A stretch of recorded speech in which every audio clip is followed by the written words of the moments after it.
Hi, beautiful. Hi, how are you? Hi, hanging in there. Same. Okay, so I can't talk super loud. Tell me if I get too loud because I tend to not notice. Ozzy's sleeping. You've got to talk a little louder than that, though. Really? They're Okay. not going to hear you. Ozzy's sleeping in the next room, so we're trying to like be super quiet. Okay. So we wanted to do a video on Aiden, kind of like what we did for Narkees. So Aiden is 18 years old. He was adopted from Krivoy Rog, Ukraine in 2013. He is totally blind, nonverbal, and autistic. Those are his current diagnosis. And yeah, so I'm just gonna tell you guys a little bit about Aiden. So we wrote down a little like list to like go over. So some of Aiden's favorite activities, okay, are, so Aiden, while he is nonverbal, for the most part, he does have some favorite activities that he loves to do. He loves to play in the water in the sink, as you guys have seen a lot over the years. Like, that's one of his favorite things. He likes going to the pool. He loves the trampoline. He loves swings, literally anything outside. All of his toys that make noise. Like, if he has a toy, like this one right here is his actually.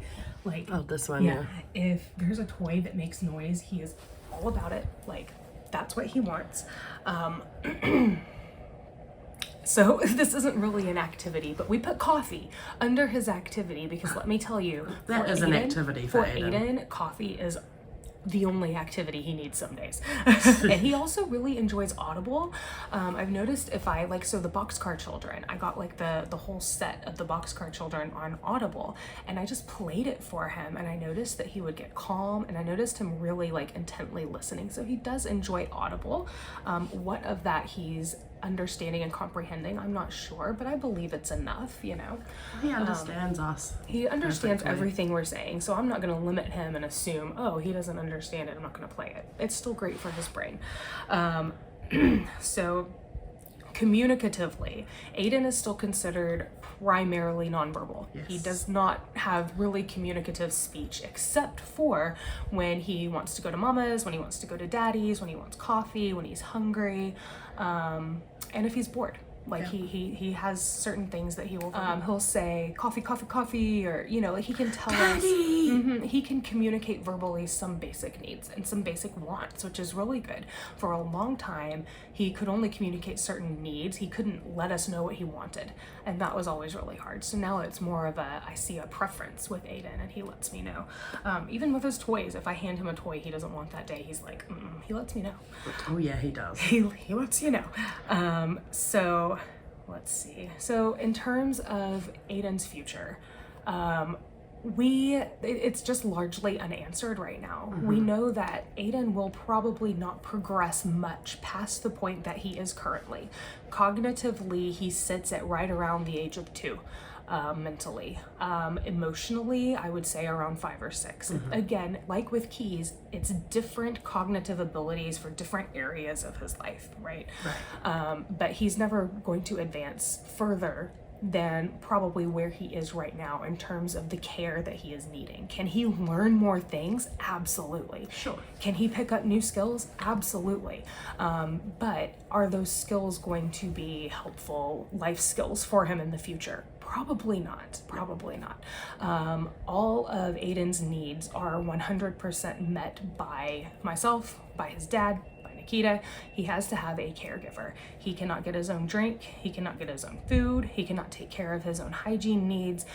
He can change his clothes. He can change his clothes. He can change his clothes if I give him the clothes. They'll be backwards and inside out, but he can get them on, no problem. So he is capable of doing that, shoes which is as well. Awesome. Shoes, yep, and his socks. Shoes and socks. Shoes and socks. Shoes and socks. Socks and shoes. He can brush his teeth with some prompting. He doesn't like to, but he can. He can brush his teeth with some prompting, same as Keys.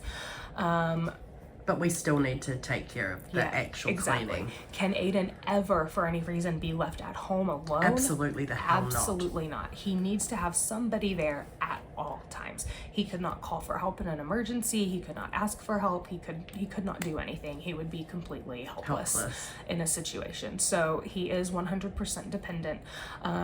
I don't know what that means for his future. He still has about 3 years left of school where he's still receiving his therapy, his, his occupational therapy, his speech therapy, all of the things he has in place for him.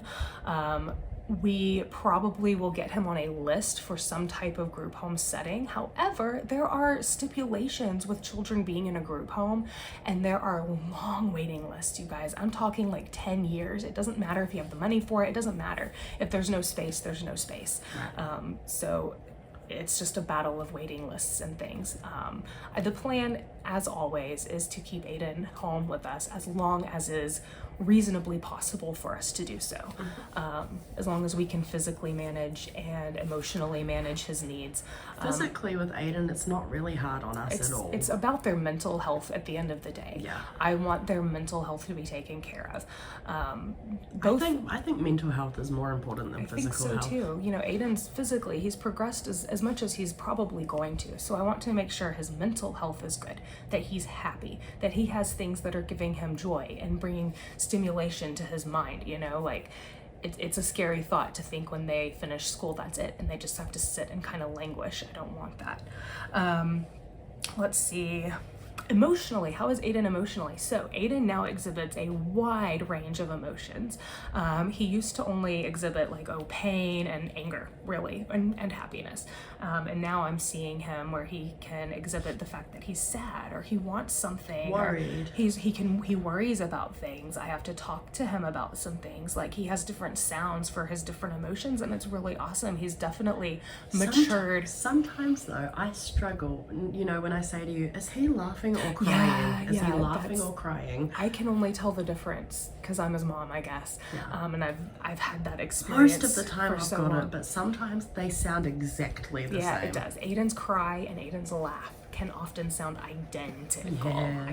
So even I often will go check on him because I'm not sure. I might be thinking he's laughing, but what if he's not? We need to go check. But yeah, his emotions have definitely matured and blossomed, and I'm seeing a more range of understanding and him showing those emotions. So that's really awesome. Let's see. Oh, his self-injurious behavior. So Aiden used to exhibit a lot of self-injurious behavior, to the point that he had to wear no-nos on his arms often, probably on a daily basis. What's a no-no? A no-no is a stent. They're essentially arm stents. There's either a plastic plank can't even bend their or arms. A wooden plank on this side and this side. So like the thing Ozzy had in hospital, basically. And it's covered in cute fabric or whatever. They try to make it fun for kids, but it's not fun. It's not fun. And it essentially just keeps their arms How did he handle straight. those? Not well, but he couldn't self-injure. He got very upset, but he couldn't self-injure because you can't get it to your head. So we have no more no-nos. He does not have to wear those. He has not had to wear those for many, many, many years. The only time he's really...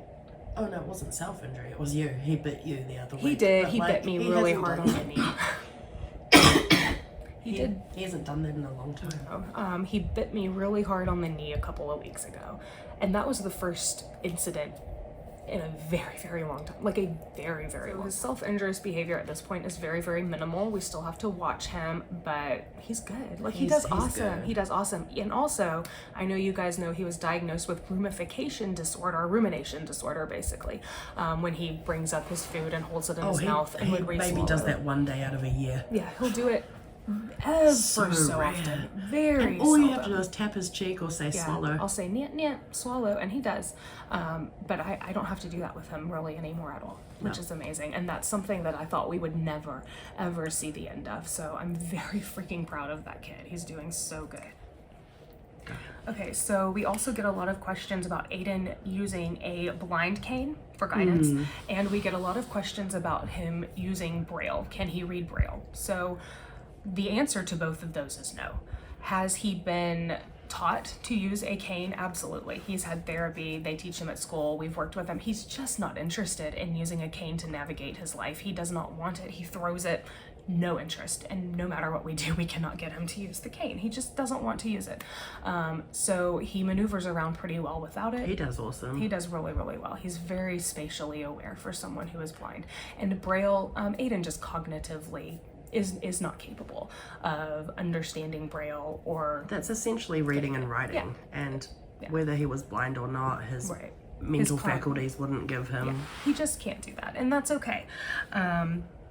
Also, I wanted to address this. I get so many questions of people asking, where does Aiden sleep? Does Aiden sleep with you guys? Why is Aiden going to dad's at 9 p.m.? So Aiden comes over after school. Aiden comes over, you know, whenever he's not in school until bedtime. And then he goes back to his dad's house because that is where his sleep safe bed is. Aiden cannot safely sleep without his sleep safe bed. We tried. We did good for a while. We had about a month where he was sleeping here and he was doing really well, but we realized that it was because it was a new place. We had moved apartments and it was unfamiliar, and in that unfamiliarity, he kind of stayed on his bed. He didn't bother in our keys. He did what he was supposed to do, you know, but as he got a little bit more comfortable and a little bit more settled in, that's when the behavior started to come out. And he destroyed a mattress. He destroyed an entire mattress. It's not safe for keys in the middle of the night. Like, keys won't sleep if he's not in a sleep safe bed, and we don't have the space.